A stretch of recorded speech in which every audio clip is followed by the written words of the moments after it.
आणि आपण BPCS 187 या विषयावर चर्चा करत आहोत. तर BPCS 187 किंवा BPCS 187 या विषयाचे नाव काय आहे तर मानवी संसाधनांचे व्यवस्थापन करणे. तर त्याचा आपण आज तिसरा ब्लॉक बघणार आहोत आणि तिसरा ब्लॉक काय आहे तर मानवी संसाधन व्यवस्थापन कार्य किंवा फंक्शन्स म्हणता येईल. आणि मग तिसऱ्या ब्लॉकमध्ये 4 युनिट आहेत, 9, 10, 11, 12 हे चारही युनिटवर आपण आज चर्चा करणार आहोत. तर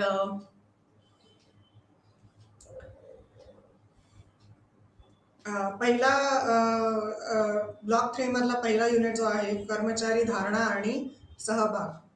तर एम्प्लॉई टर्नओव्हर ही संस्था सोडणाऱ्या कर्मचाऱ्यांचे प्रमाण म्हणून परिभाषित केले जाते.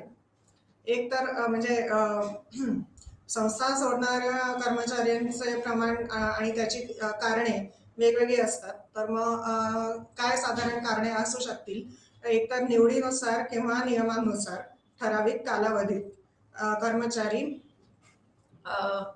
म्हणजे कर्मचाऱ्यांचा टर्नओव्हर, एम्प्लॉई टर्नओव्हर असं म्हणता येईल. तर मग एम्प्लॉई टर्नओव्हर ही संस्था सोडणाऱ्या कर्मचाऱ्यांचे प्रमाण म्हणून परिभाषित केले जाते. आणि मग संस्था सोडून जाण्या म्हणजे एकतर ते निवडीनुसार किंवा नियमानुसार ठराविक कालावधीत. म्हणजे आता कोणी रिटायर झालं तर मग ते म्हणजे तर मग म्हणजे त्याच्यामुळे सुद्धा म्हणजे निवडीनुसार किंवा नियमानुसार. कर्मचारी राखणे ही सामान्यतः कोणत्याही संस्थेने त्याच निर्दिष्ट कालावधीत ठेवलेल्या कर्मचाऱ्यांची संख्या असते.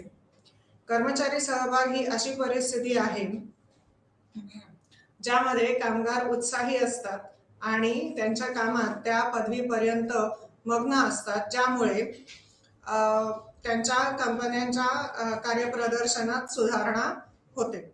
म्हणजे स्वतःच्या कार्यामध्ये, स्वतःच्या पदवीप्रमाणे मिळालेल्या कार्यामध्ये एवढे मग्न असतात की संस्थेच्या कंपन्यांच्या किंवा संस्थांच्या कार्यप्रदर्शनात सुधारणा होते.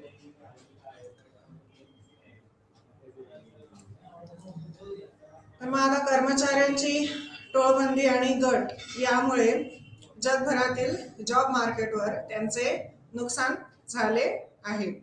कर्मचाऱ्यांची टाळेबंदी आणि गट यामुळे जगभरातील जॉब मार्केटवर त्यांचे नुकसान झाले आहे. गेल्या काही वर्षांमध्ये विविध पर्यावरणीय बदलांमुळे आणि त्यानंतरच्या जगाच्या प्रमुख अर्थव्यवस्थांमध्ये वाढलेल्या कंपन्यांची अनेक वेळा घट केली आहे. झोपडपट्टीमुळे म्हणजे लहान कंपन्यांची अनेक वेळा घट केली आहे. टाळेबंदी ही नियोक्त्याने सुरू केलेल्या पृथक्करणे आहेत. आर्थिक आणि गैर मौद्रिक कारणांसाठी कर्मचाऱ्यांद्वारे पृथक्करण देखील सुरू केले जाऊ शकतात. कर्मचारी देखील वयानुसार ठराविक कालावधीत निवृत्त होतात. हे साधारणपणे ही कारणे असू शकतात किंवा आहेत. या परिस्थितीत योग्यरित्या व्यवस्थापित केल्यास कर्मचारी वेगळे करणे संस्थेला मोठे मूल्य मिळवून देऊ शकतात. अनुत्पादक कर्मचाऱ्यांना काढून टाकताना उत्पादक कर्मचाऱ्यांना कायम ठेवण्यासाठी धोरणे आखण्याची गरज आहे. खर्च कमी करण्यासाठी कर्मचाऱ्यांची टाळेबंदी हा नेहमीच सर्वोत्तम पर्याय नसतो. त्यांची सुरुवात एका व्यापक संघटनात्मक रणनीतीच्या संदर्भात केली पाहिजे. टाळेबंदीचा परिणाम केवळ संस्थेवरच होत नाही तर संपूर्ण अर्थव्यवस्थेवर आणि समाजावरही होत असतो.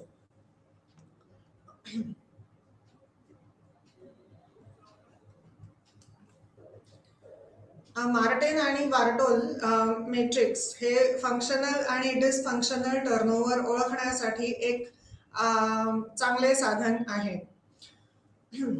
मॅट्रिक्स म्हणजे साधारणपणे एक त्रैराशिक असं म्हणता येईल, किंवा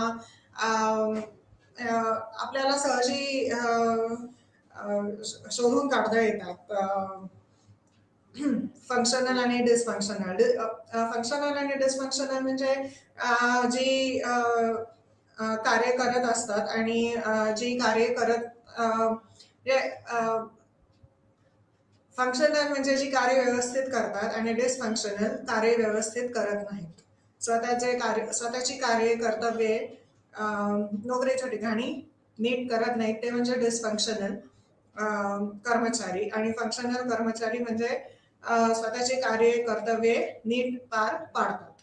तर मग मार्टिन आणि बार्टोल मॅट्रिक्स हे फंक्शनल आणि डिसफंक्शनल टर्नओव्हर ओळखण्यासाठी, टर्नओव्हर म्हणजे कर्मचारी सोडून जातात, ओळखण्यासाठी एक चांगले साधन आहे. हे उत्पादक कर्मचारी ओळखण्यात आणि टिकवून ठेवण्यात देखील मदत करते. आपल्याला निवड करता येते, म्हणजे जे कोण कर्मचारी फंक्शनल आहेत आणि डिसफंक्शनल आहेत, आणि उत्पादक कर्मचारी ओळखण्यात आणि टिकवून ठेवण्यात देखील मदत करते. नियोक्ता आणि कर्मचारी दोघांसाठी विजय परिस्थिती निर्माण करणारी घट कमी करण्यासाठी फर्म्सकडे संस्थांकडे स्पष्ट उद्दिष्टे आणि समजण्याजोगी कारणे असावीत. मनात आलंय, साहेबाच्या मनात आलेलं आहे आणि काढून टाकलेलं आहे असं तर काय कोणी म्हणजे फर्म्सकडे स्पष्ट उद्दिष्ट असावी. तर उद्दिष्ट काय आहे कोणालाही काढण्याचं, आणि समजण्याजोगी कारणे, म्हणजे उद्दिष्टे घट कमी करण्यासाठी फर्म्सकडे संस्थांकडे स्पष्ट उद्दिष्टे आणि समजण्याजोगी कारणे असावीत.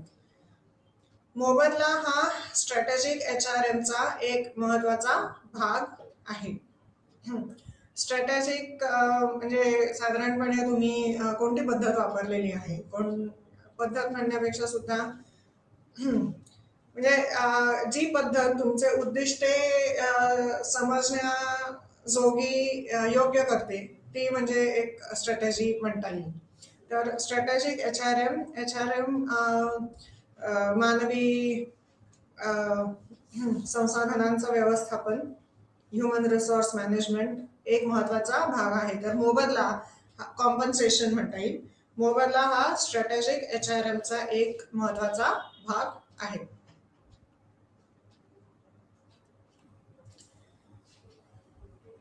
तर नुकसान भरपाईची धोरणे आणि कार्यपद्धती कर्मचाऱ्यांच्या वर्तणुकीला बळकट करतात, जी संस्थेची धोरणात्मक व्यावसायिक उद्दिष्टे साध्य करण्यात मदत करतात आणि तिची इच्छित संस्कृती अधिक मजबूत करतात. थोडक्यात पैसे संदेशाशी जुळले पाहिजे. हे आपण जो पगार घेतोय किंवा जो पगार संस्था देतीये, तो पगार म्हणजे आणि म्हणजेच पगार संदेशाशी जुळले पाहिजे आहेत. हे कोणतीही संस्था असेल तर मग ते समाजाला कोणता संदेश देत असतात असं. तर मग नुकसान भरपाईची धोरणे आणि कार्यपद्धती कर्मचाऱ्यांच्या वर्तणुकीला बळकट करतात. म्हणजे आपण एका ठिकाणी एका संस्थेमध्ये काम का केलं पाहिजे, नोकरी का केली पाहिजे आहे असं. तर मग नुकसान भरपाईची धोरणे आणि कार्यपद्धती कर्मचाऱ्यांच्या वर्तणुकीला बळकट करतात, जी संस्थेची धोरणात्मक व्यावसायिक उद्दिष्टे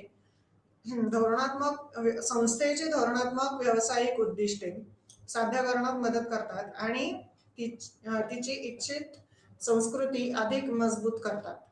थोडक्यात पगार संदेशाशी जुळले पाहिजेत. कर्मचाऱ्यांना भरपाई देण्याची कोणतीही यंत्रणा योग्य नाही. प्रशासनाच्या तपशिलांमध्ये नेहमी मानव न्यायाच्या घटकाचा समावेश असतो. तथापि भरपाईसाठी पद्धतशीर दृष्टिकोन प्रभावीपणे मदत करतो.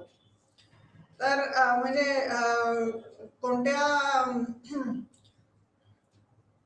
कोणत्या कोणत्या कारणाने किंवा कोणत्या जोरावर कर्मचाऱ्यांना भरपाई द्यायची आहे आणि ती किती द्यायची आहे, कोणत्या कारणाने भरपाई देण्याची यंत्रणा कोणतीहीच योग्य नाहीये. प्रशासनाच्या तपशिलांमध्ये नेहमी मानव न्यायाच्या घटकाचा समावेश असतो. तर मग मानवी न्याय असा हा घटक आहे प्रशासनाच्या तपशिलांमध्ये समावेश असतो. तथापि भरपाईसाठी पद्धतशीर दृष्टिकोन प्रभावीपणे मदत करतो. हा म्हणजे जर का दृष्टिकोन पद्धतशीर असेल तर म्हणजे कदाचित कदाचित प्रशासनाला योग्य निर्णय घेता येईल.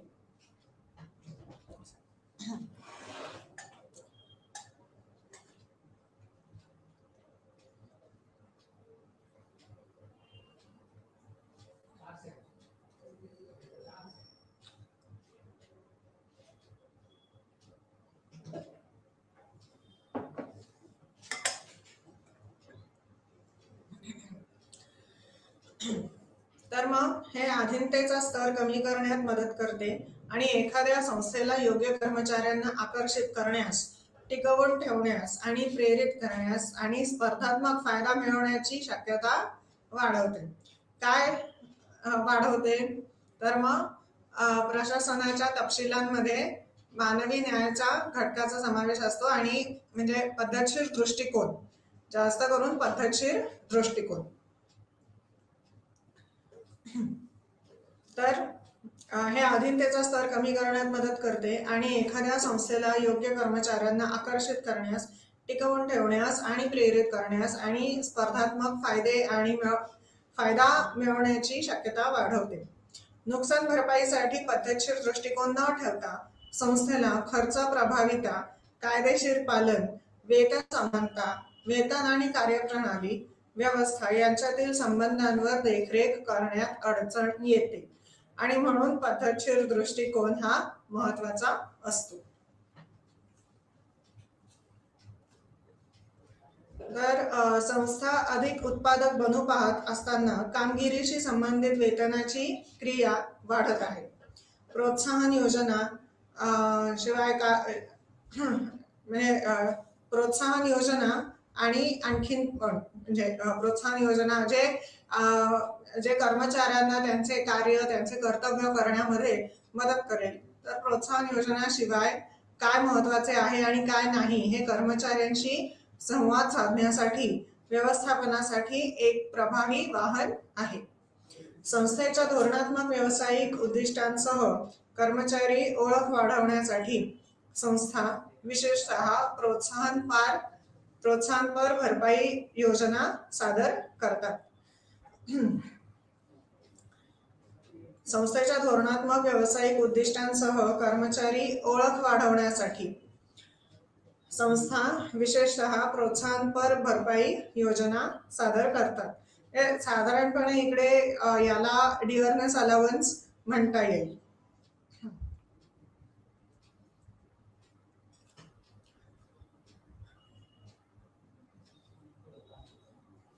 कर्मचारी धारणा आणि सहभाग याच्यातला भरपाई योजना सादर करतात आणि ते काय आहे तर व्यक्तीला प्रोत्साहन देणे, टीम किंवा बिझनेस युनिटची कामगिरी, निश्चित नुकसान भरपाई खर्च नियंत्रित करण्यासाठी, मोबदला स्पर्धात्मकता वाढवण्यासाठी. तर प्रोत्साहनपर भरपाई योजना विविध प्रकारे वर्गीकृत केल्या जाऊ शकतात आणि मग ते विविध प्रकारे कोणते प्रकार आहेत? वैयक्तिक कार्यक्रम, लहान समूह कार्यक्रम, मोठे गट कार्यक्रम आणि ओळख कार्यक्रम. ओळख म्हणजे आयडेंटिफिकेशन असं म्हणता येईल. योजनेची निवड ही शेवटी साध्य करण्याच्या उद्दिष्टांवर अवलंबून असते.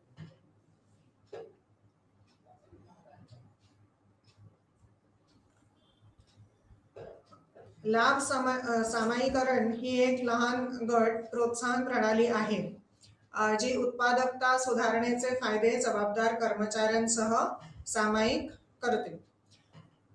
गेन शेअरिंग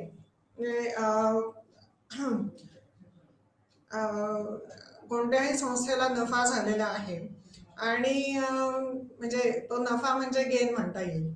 मग गेन शेअरिंग प्लॅन्सच्या प्रकारांमध्ये समाविष्ट आहे.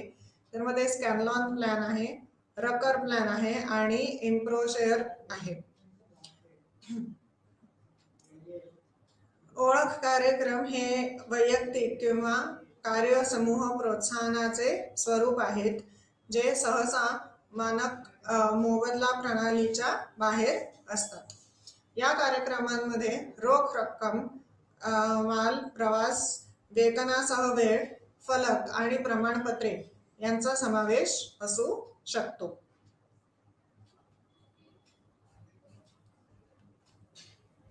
प्रोत्साहनात्मक योजना आखताना आणि त्याची अंमलबजावणी करताना एखाद्या संस्थेला कार्यप्रदर्शन निकष, एकात्मिक पुरस्कार फ्रेमवर्कचा विकास, इच्छित वर्तनाची मजबूतीकरण, योजनाबद्ध वर्तन यांचा विचार करणे आवश्यक आहे. नियोक्त्याचे करिअर प्लॅनिंग, नियोक्त्याचे म्हणजे कर्मचाऱ्याचे म्हणजे इंडिव्हिज्युअल करिअर प्लॅनिंग असं म्हणता येईल. इंडिव्हिज्युअल कर्मचारीचे करिअर प्लॅनिंग आणि विकास प्रक्रिया आणि प्रॅक्टिसेस पद्धती, करिअर देणारं मूल्यमापन कर्मचाऱ्यांच्या सहभागाला चालना देण्यासाठी मदत.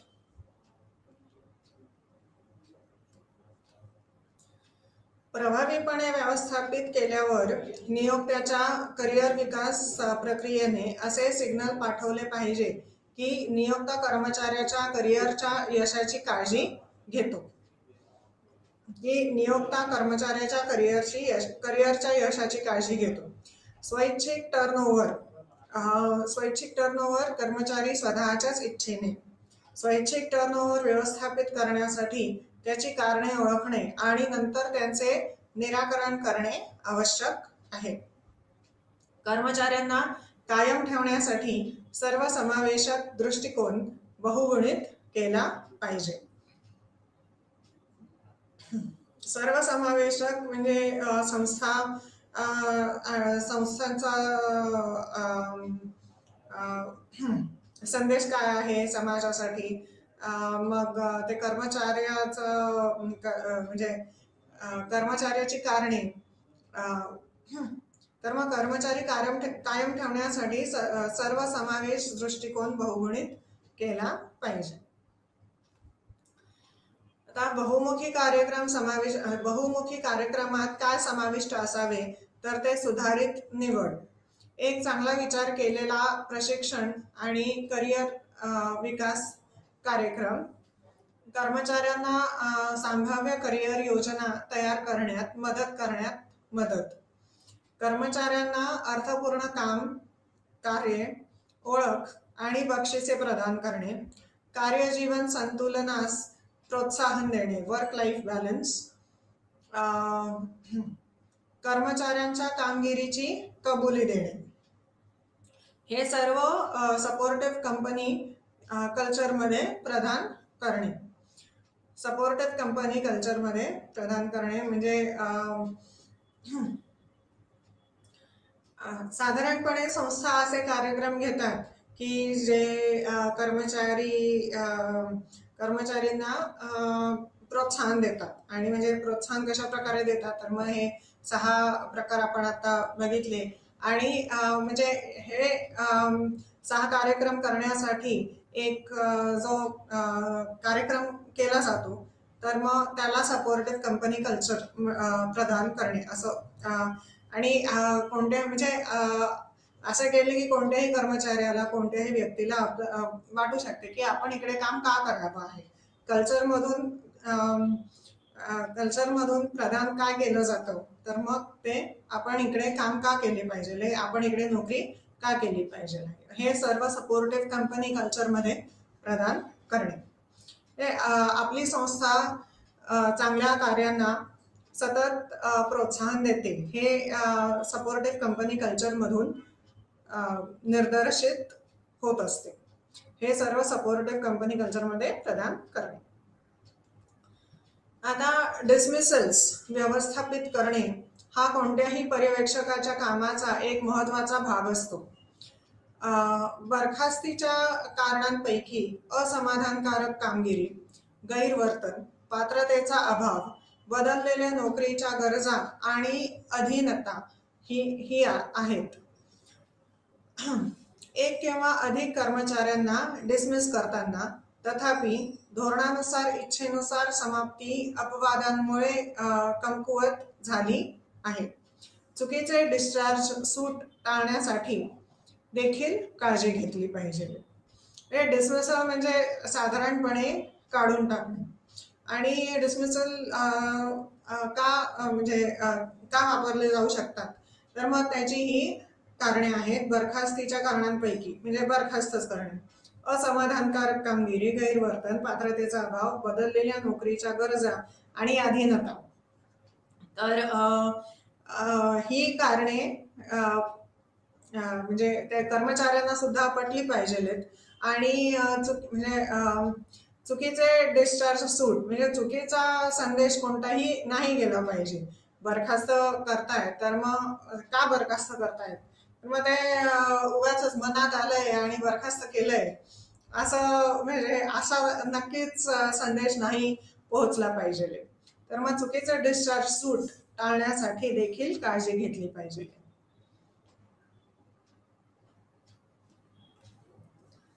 कर्मचाऱ्यांची उलाढाल कमी करण्यासाठी आणि कर्मचारी टिकवून ठेवण्याची खात्री करण्यासाठी 2 धोरणे आहेत.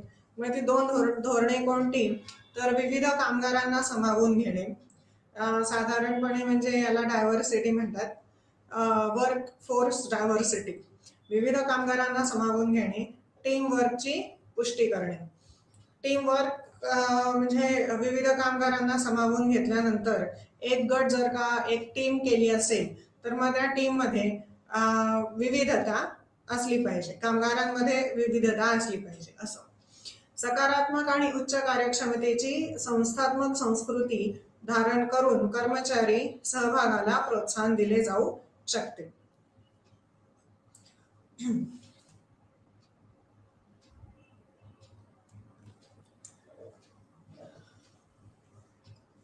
तर मग कर्मचारी टिकवून ठेवणे आणि सहभाग या युनिटच्या महत्त्वाच्या संकल्पना काय आहेत, तर कर्मचारी सहभाग. बोलांडर आणि स्नेल कर्मचाऱ्यांच्या स्नेल यांनी ही व्याख्या दिलेली आहे आणि कर्मचाऱ्यांच्या व्यवस्थेचे वर्णन करतात, ज्यामध्ये कर्मचारी उत्साही असतात आणि त्यांच्या कामात मग्न असतात, ज्यामुळे ते सुधारित होते. स्वतःच्या कार्यात एवढे मग्न असतात की संस्थेचा नफा होतो. म्हणजे कर्मचारी जे कार्य करत असतात त्यांचा पण नफा आहेच आहे आणि संस्थेचा पण होत असतो. मग म्हणजे कर्मचारी सहभाग ही व्याख्या बोलँडर आणि स्नेल यांनी दिलेली आहे. कर्मचारी टिकवून ठेवणे, तर ही म्हणजे रिटेन्शन म्हणता येईल याला, एम्प्लॉई रिटेन्शन, ही सामान्यतः कोणत्याही संस्थेने समान विनिर्दिष्ट कालमर्यादेत ठेवलेल्या कर्मचाऱ्यांची संख्या असते. आता कर्मचारी टर्नओव्हर, एम्प्लॉई टर्नओव्हर हे एका वेळेच्या मर्यादेत निवडीनुसार किंवा नियमानुसार संस्था सोडणाऱ्या कर्मचाऱ्यांचे गुणोत्तर म्हणजे परिभाषित केले जाते. काय, कर्मचारी टर्नओव्हर.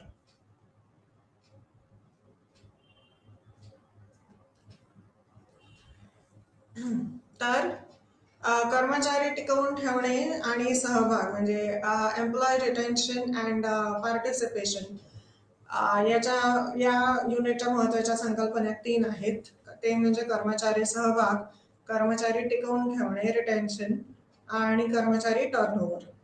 आता पुढचा युनिट जो आहे तो म्हणजे करिअर मॅनेजमेंट आणि डेव्हलपमेंट, म्हणजे करिअर व्यवस्थापन आणि विकास. तर मग कर्मचारी हे त्यांच्या स्वतःच्या करिअरसाठी शेवटी जबाबदार असतात, परंतु करिअर व्यवस्थापनामध्ये नियुक्ते आणि व्यवस्थापक यांचीही भूमिका असते. करिअर करणारा कर्मचारीच असतो, पण त्या म्हणजे पण त्यांना नियोक्ते आणि व्यवस्थापक यांच्याकडून प्रोत्साहनची गरज असते. तर नियोक्ते आणि व्यवस्थापक यांची ही भूमिका असते, म्हणजे प्रोत्साहन करणारी भूमिका असते नियोक्ते आणि व्यवस्थापकांची. तर मग यामध्ये समाविष्ट काय आहे, तर कंपनी आधारित करिअर केंद्रे स्थापन करणे, करिअर प्लॅनिंग वर्कशॉप्स ऑफर करणे आणि कर्मचारी विकास बजेट प्रदान करणे, ऑनलाईन करिअर विकास कार्यक्रम ऑफर करणे. मूल्यमापन स्वतः करिअर केंद्रित करणे हे कदाचित सर्वात सोपे आहे. कर्मचाऱ्यांच्या आकांक्षा आणि योजनांशी मूल्यांकन फीडबॅक जोडून हे केले जाऊ शकते. फीडबॅक म्हणजे कर्मचारी कुठे कमी पडतोय, आणखीन काय सुधारता येईल, याला फीडबॅक म्हणतात. आणि कोणत्याही कर्मचारीचे करिअर व्यवस्थापन आणि विकास हे संस्थेच्या उद्दिष्टांना जुळणारे असेल तर म्हणजे ते कधीही फायदेशीर असतं त्या कर्मचाऱ्याला सुद्धा आणि संस्थेला सुद्धा. नियोक्त्यांना कर्मचारी जीवन सायकल करिअर व्यवस्थापन समस्यांचे निराकरण करणे आवश्यक आहे. विशेष म्हणजे पदोन्नती, अपवादात्मक कार्यप्रदर्शनासाठी आणि परीक्षित आणि निष्ठावान कर्मचाऱ्यांसह खुल्या जागा भरण्यासाठी संधी प्रदान करू शकतात. कोणत्याही फर्मच्या किंवा कोणत्याही संस्थेच्या प्रमोशन प्रक्रियेत, पदोन्नती प्रक्रियेत अनेक निर्णय मोठे असतात. महिला आणि रंगबिरंगी लोक अजूनही पक्षपात आणि तुलनेने कमी करिअर प्रगती अनुभवतात. रंगबिरंगी लोक म्हणजे साधारणपणे पाश्चिमात्य देशांमध्ये म्हणजे आता नाहीये, पण पूर्णपणे 100% गेलेलं आहे असं नाही म्हणता येत. तर रंगबेरंगी लोक म्हणजे इकडे पीपल ऑफ कलर असं म्हटलं गेलेलं आहे. अनेक निर्णय मोठे असतात. महिला आणि रंगबेरंगी लोक अजूनही पक्षपात आणि तुलनेने कमी करिअर प्रगती अनुभवतात. अधिक सूक्ष्म अडथळे अनेकदा कारणे असतात.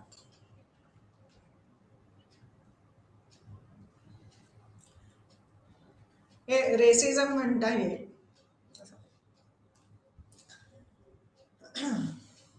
मग सर्वसाधारणपणे नियोक्त्याच्या पदोन्नती प्रक्रियेने कर्मचारी भरती आणि निवडण्यासाठी किंवा इतर कोणतेही मनुष्यबळ कृतींसाठी सर्व समान भेदभाव विरोधी कायद्यांचे पालन केले पाहिजे. बदल्या आणि सेवानिवृत्ती या इतर महत्वाच्या करिअर लाईफ सायकल समस्या आहेत. ट्रान्सफर आणि रिटायरमेंट, वाढती स्पर्धा, वेगवान बदल आणि अथक पुनर्रचना, म्हणजे स्ट्रक्चर म्हणतो आपण, इन्फ्रास्ट्रक्चर हे बदलत असतं. यामुळे करिअर नियोजन आणि विकास दोन्ही संस्था आणि कर्मचारी यांच्यासाठी गंभीर बनला आहे.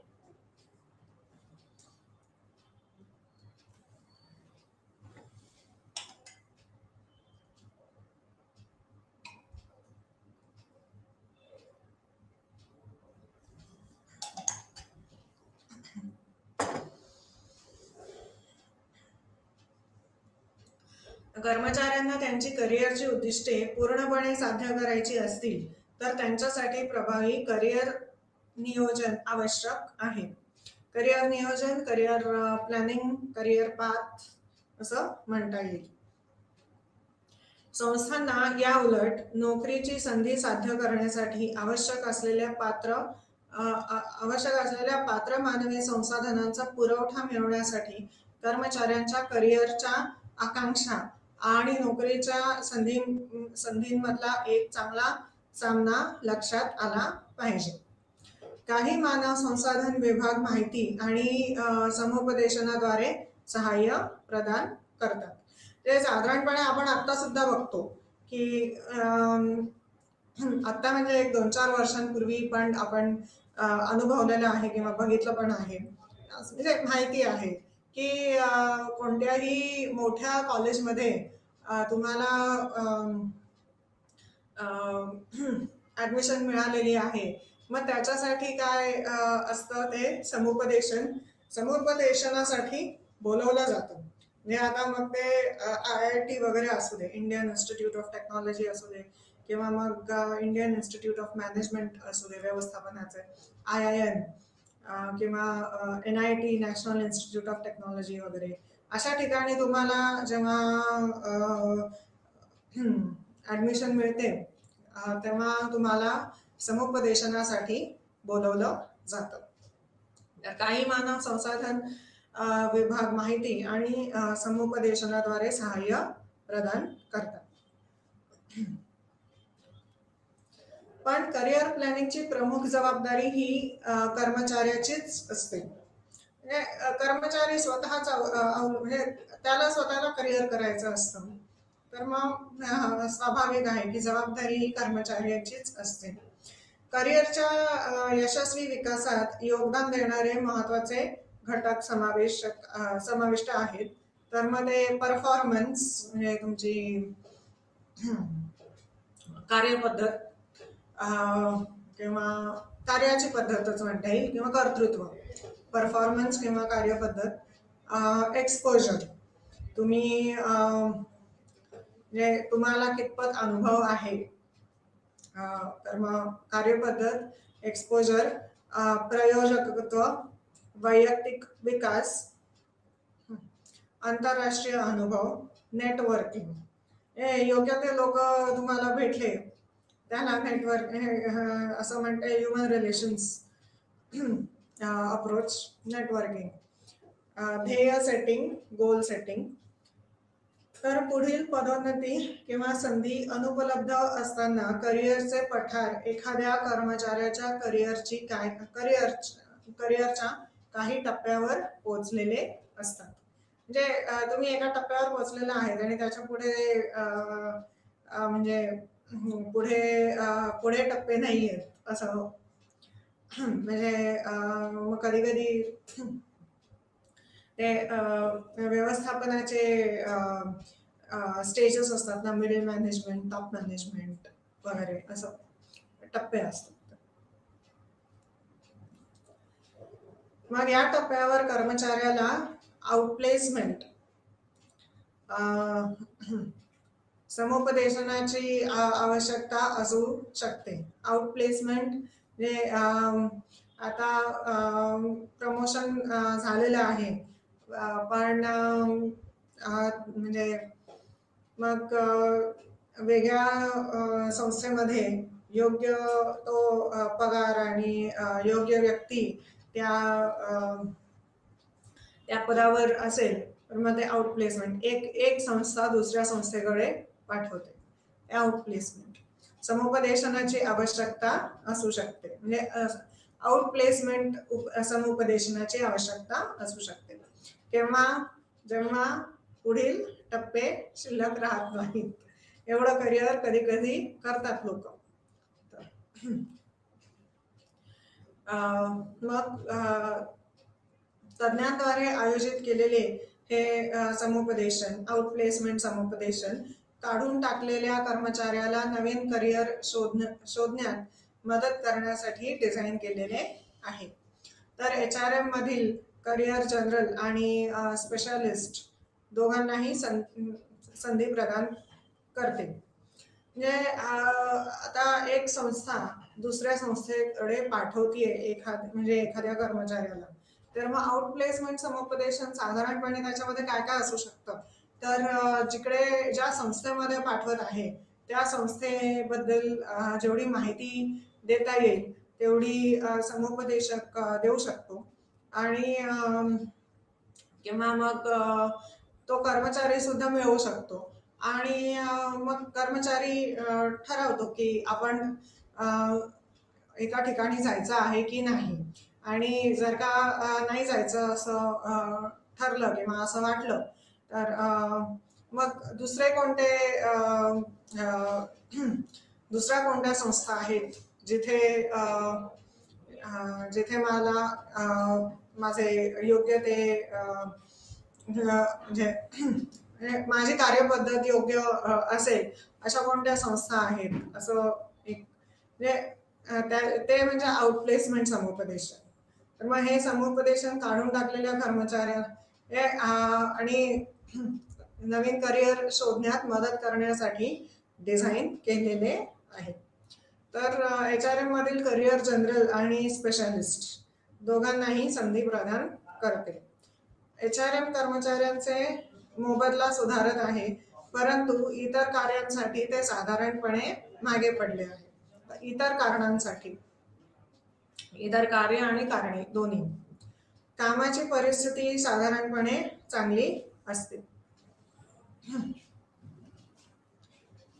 मग वाढत्या प्रमाणात नियुक्ते HRM मधील पदांसाठी तृतीयक पात्रतेची मागणी करत आहेत. तृतीयक टर्शरी म्हणता येईल. हे साधारणपणे एक सर्व्हिस सेक्टर, टर्शरी म्हणजे सर्व्हिस सेक्टर. हे आता एम्प्लॉयमेंट किंवा तृतीयक टर्शरी पात्रतेची मागणी करत आहेत. HRM पदावर प्रवेश करण्यापूर्वी लाईन मॅनेजमेंट मध्ये काही अनुभव घेणे देखील इष्ट आहे, गरजेचे आहे. AHRI सह सदस्यत्व, व्यावसायिक परिषदा, सेमिनार, कार्यशाळा आणि प्रकाशनांना मान्यता आणि प्रवेश प्रदान करते.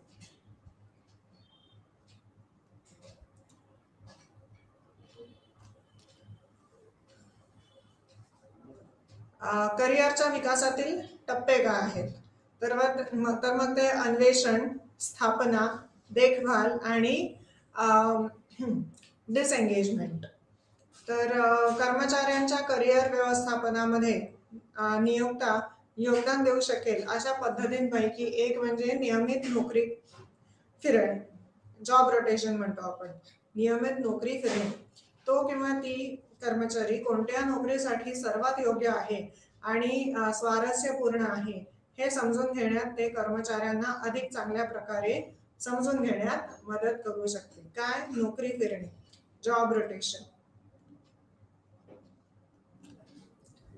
तर करिअर मॅनेजमेंट म्हणजे करिअर व्यवस्थापन आणि विकास या युनिट मधल्या महत्वाच्या संकल्पना काय आहेत?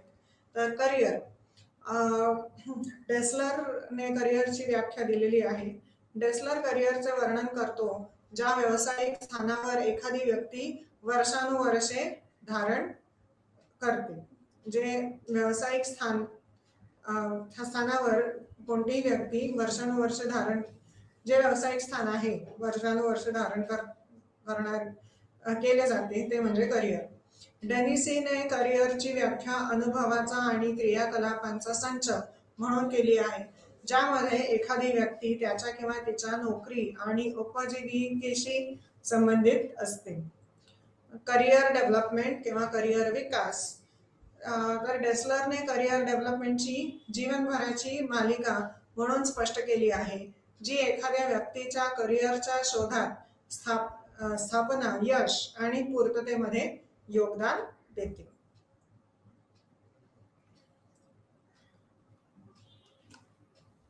मग करिअर मॅनेजमेंट किंवा करिअर व्यवस्थापन यामध्ये कर्मचाऱ्यांच्या करिअर प्लॅन्स साध्य करण्यासाठी आवश्यक असलेल्या पायऱ्यांचा समावेश आहे. या संदर्भात लक्ष केंद्रित कर्मचाऱ्याच्या करिअर विकासाला प्रोत्साहन देण्यासाठी संस्था काय करू शकते यावर आहे. मग मानसशास्त्रीय करार, सायकोलॉजिकल कॉन्ट्रॅक्ट असं म्हटलं गेलेलं आहे. डेस्लर परिभाषित मानसशास्त्रीय करार कर्मचारी आणि नियोक्ता यांच्यातील करार असतो जो अलिखित आहे. मग बोलँडर आणि स्नेल यांनी एक कर्मचारी आणि नियोक्ता यांच्यातील रोजगार दायित्वांच्या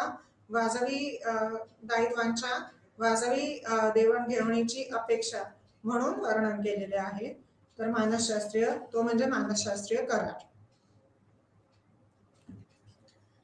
तर करिअर व्यवस्थापन आणि विकास याच्यावर आपण चर्चा केली आता.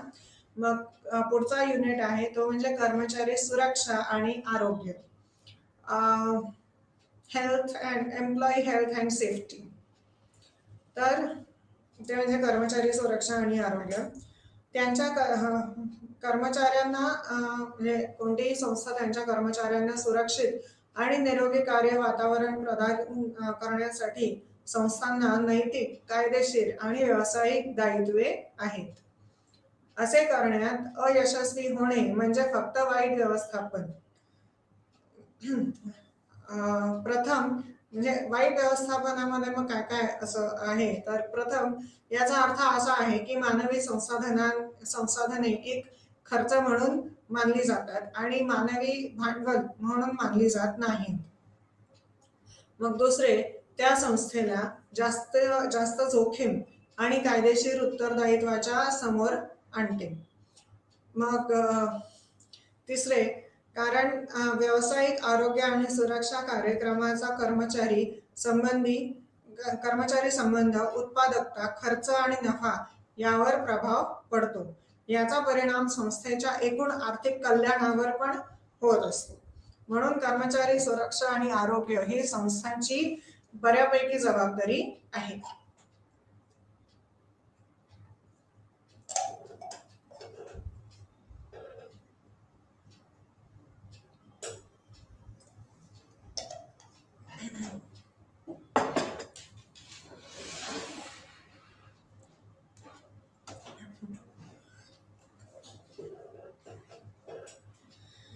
व्यावसायिक आरोग्य आणि सुरक्षितता हा प्रत्येक व्यवस्थापकाच्या कामाचा भाग आहे आणि केवळ मनुष्यबळ व्यवस्थापक किंवा सुरक्षा तज्ञाची जबाबदारी नाही.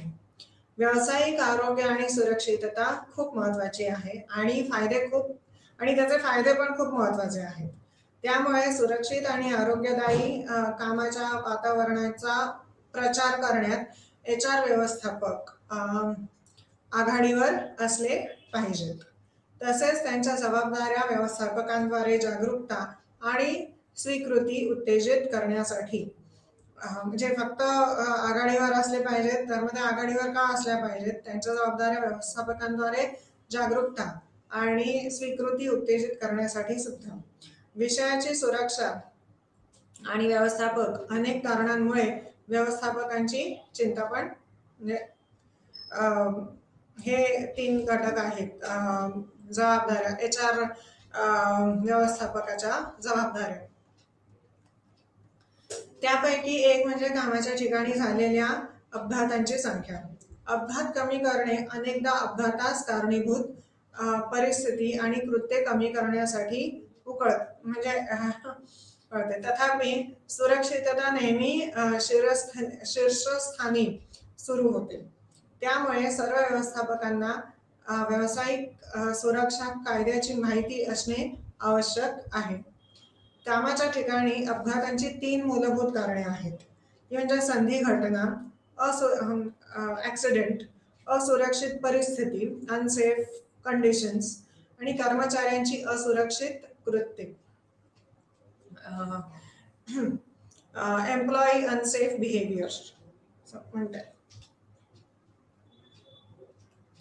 मग असुरक्षित परिस्थितींमध्ये आरोग्यरित्या संरक्षित उपकरणे आणि धोकादायक प्रक्रिया यासारख्या गोष्टींचा समावेश होतो.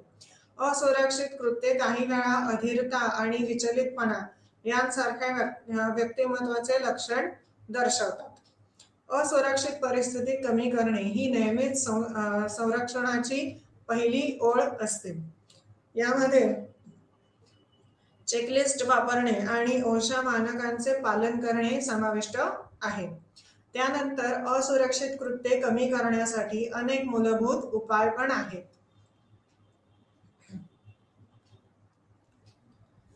त्यामध्ये योग्य निवड आणि नियुक्ती, प्रशिक्षण, प्रेरणा आणि सकारात्मक मजबूतीकरण, रिइन्फोर्समेंट म्हणता येईल. सकारात्मक मजबूतीकरण, पॉझिटिव्ह रिइन्फोर्समेंट, प्रशिक्षण, ट्रेनिंग, प्रेरणा, मोटिवेशन, निवड आणि सिलेक्शन म्हणजे निवड, सिलेक्शन, नियुक्ती, अपॉइंटमेंट, प्रशिक्षण, ट्रेनिंग, प्रेरणा, मोटिवेशन, सकारात्मक मजबूतीकरण, पॉझिटिव्ह रिइन्फोर्समेंट, वर्तन आधारित सुरक्षा, कर्मचारी सहभाग आणि सुरक्षा आणि आरोग्य ऑडिट, हेल्थ ऑडिट आयोजित करणे समाविष्ट आहे. बहुतेक कामाच्या ठिकाणी धोके स्पष्ट नसतात, जसे की असुरक्षित उपकरणे, विशिष्ट एक्सपोजर धोक्यांमध्ये, रसायने, बायो हॅझार्ड्स आणि अयोग्यरित्या डिझाईन केलेली उपकरणे समाविष्ट असतात. बायो हॅझार्ड्स म्हणजे साधारण ते आरोग्याशी निगडीत असतात, म्हणजे हॅझार्ड संकट म्हणता येईल. हॅझार्ड इज संकट. तर एक्सपोजर धोके व्यवस्थापित करणे यासारखे औद्योगिक स्वच्छतेचा क्षेत्रांतर्गत येतात. औद्योगिक स्वच्छतेच्या म्हणजे इंडस्ट्रियल हायजीन क्षेत्रांतर्गत येतात. मग औद्योगिक स्वच्छतेमध्ये ओळख, मूल्यमापन आणि नियंत्रण यांचा समावेश होतो. तणाव, जळजळ आणि नैराश्य हे अनेक लोकांच्या लक्षात येण्यापेक्षा कामात जास्त गंभीर, म्हणजे कार्याच्या ठिकाणी जास्त गंभीर असतात. लोकांना जेवढे लक्षात येतात त्याच्याहून ते बरेच गंभीर असतात. त्यांच्याशी व्यवहार करण्यासाठी कर्मचारी आणि नियोक्ते दोघेही पावले उचलू शकतात. नियोक्त्यांना, विशेषतः पर्यवेक्षकांना, नैराश्याची चेतावणी चिन्हे ओळखण्यासाठी आणि ज्यांना विशेष सेवांची आवश्यकता असेल त्यांना सल्ला देण्यासाठी प्रशिक्षित करणे आवश्यक आहे. आज बहुतेक नियोक्त्यांकडे व्यावसायिक सुरक्षा आणि जोखीम व्यवस्थापन कार्यक्रम आहेत. व्यावसायिक सुरक्षा म्हणजे सेफ्टी, जॉब सेफ्टी आणि जोखीम व्यवस्थापन, रिस्क मॅनेजमेंट कार्यक्रम आहेत. तर उच्च सुरक्षा उपायांमध्ये बाह्य प्रकाश सुधारणे समाविष्ट आहे. स्क्रीनिंग संभाव्य हिंसक कर्मचाऱ्यांना कामावर घेण्याचा धोका कमी करू शकते. स्क्रीनिंग मूलभूत सुविधा सुरक्षा कार्यक्रमाची स्थापना करताना जोखमीच्या वर्तमान पातळीचे विश्लेषण करणे समाविष्ट आहे आणि नंतर यांत्रिक, नैसर्गिक आणि संस्थात्मक सुरक्षा प्रणाली स्थापित करणे. अशा प्रकारे आरोग्य हे आजार किंवा आजार नसून शारीरिक, मानसिक, आध्यात्मिक आणि सामाजिक कल्याण द्वारे वैशिष्ट्यीकृत स्थिती आहे. आरोग्य म्हणजे काय? तर मग आजार किंवा आजार नसून शारीरिक, मानसिक, आध्यात्मिक आणि सामाजिक कल्याणद्वारे वैशिष्ट्यीकृत स्थिती आहे. आणि ही व्याख्या WHO ने दिलेली आहे. वर्ल्ड हेल्थ ऑर्गनायझेशन, जागतिक आरोग्य संस्था. सुरक्षेचे वर्णन अपघातांची अनुपस्थिती किंवा कामगारांना कोणतेही अपघात टाळण्यासाठी आणि त्यांना कोणत्याही धोक्यांपासून संरक्षण करण्यासाठी प्रदान केलेले संरक्षण म्हणून केले जाऊ शकते. वेल्डिंग किंवा स्प्रे पेंटिंग केले जात असताना कर्मचाऱ्यांना योग्य सुरक्षितता उपकरणे प्रदान करण्यासाठी उपाययोजना करणे आवश्यक आहे. अग्निशामक यंत्रे प्रवेशयोग्य बिंदूंवर प्रदान करणे आवश्यक आहे आणि ते कार्यरत स्थितीत असणे पण आवश्यक आहे. अग्निशामक यंत्रे, फायर एक्सटिंग्विशर्स. आता कर्मचारी सुरक्षा आणि आरोग्य या युनिट मधल्या महत्वाच्या संकल्पना काय आहेत?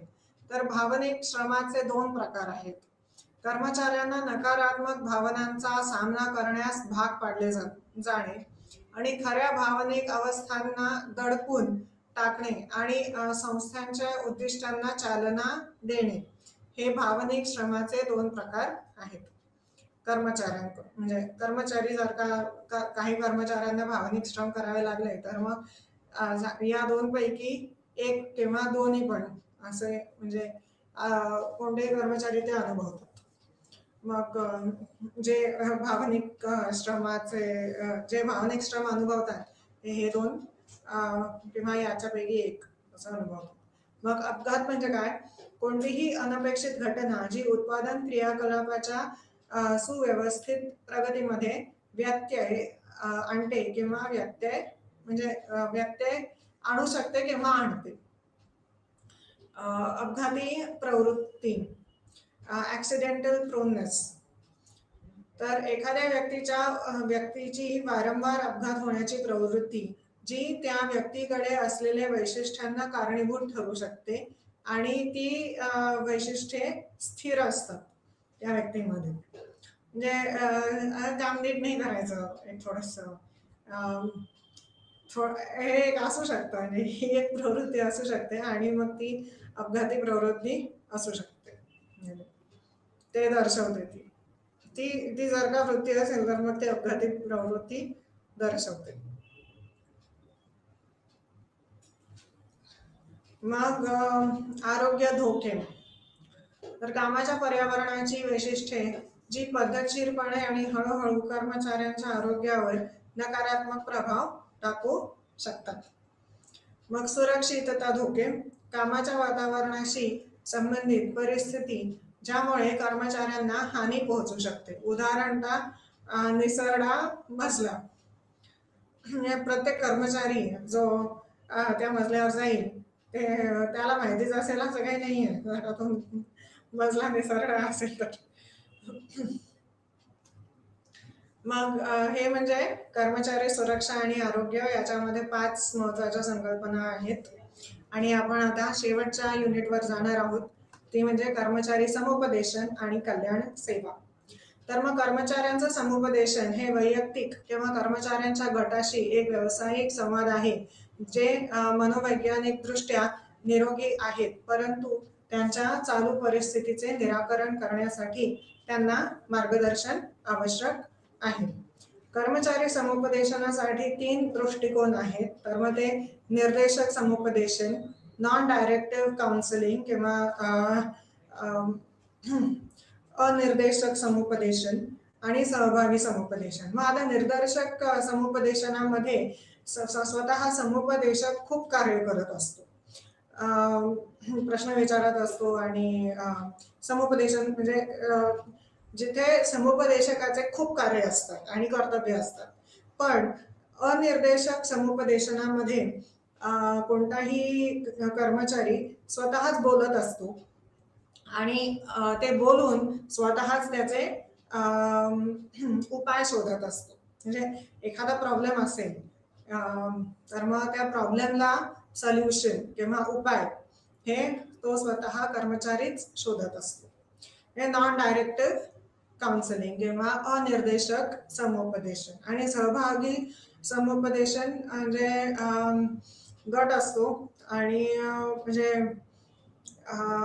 कर्मचारी एकमेकांना समुपदेशन करतात, ते म्हणजे पार्टिसिपेटिव्ह काउन्सिलिंग म्हणतात. सहभागी समुपदेशन, पार्टिसिपेटिव्ह काउन्सिलिंग. म्हणजे लहान मुलांशी खेळताना जेव्हा स्वतः शिक्षक किंवा आई वडील ते स्वतः लहान बनतात, तसंच एक कर्मचारी दुसऱ्या कर्मचाऱ्याला समुपदेशन करतो. सहभागी पार्टिसिपेटिव्ह काउन्सिलिंग. किंवा हे गटामध्ये सुद्धा असू शकतं, समूहामध्ये किंवा गटामध्ये सहभागी समुपदेशन. मग कर्मचारी समुपदेशनाचा पहिला टप्पा म्हणजे पूर्वचिंतन. कामाच्या ठिकाणी शिफारस केलेल्या 5 मूलभूत आरोग्य दिनचर्या आहेत आणि मग ते कोणते, तर ध्यान, व्यायाम करणे, कुशल ब्रेक्स, सामाजिक संबंध, भविष्यातील उद्दिष्टे. मग समुपदेशन आणि कर्मचारी सहाय्य कार्यक्रमांवर विशेष लक्ष देण्यात केले आहे. संपूर्णपणे घेतलेले सुधारात्मक प्रयत्न स्पष्टपणे बरेच प्रभावी सिद्ध होऊ शकतात. नियोक्ते काम न केलेल्या वेळेसाठी भरपूर पगार देतात. यामध्ये बेरोजगारी विमा, सुट्टी आणि इतर सुट्टीचे दिवस आणि आजारी वेतन यांचा समावेश आहे. आजारी रजेचे वेतन कमी करणे महत्वाचे आहे. बहुतेक नियोक्ते आवश्यक किंवा ऐच्छिक विमा लाभ देखील प्रदान करतात. कामगारांच्या नुकसान भरपाई कायद्याचे उद्दिष्ट कामाशी संबंधित अपघातग्रस्तांना किंवा त्यांच्या अवलंबितांना चुकूनही खात्रीशीर त्वरित वैद्यकीय लाभ प्रदान करणे आहे.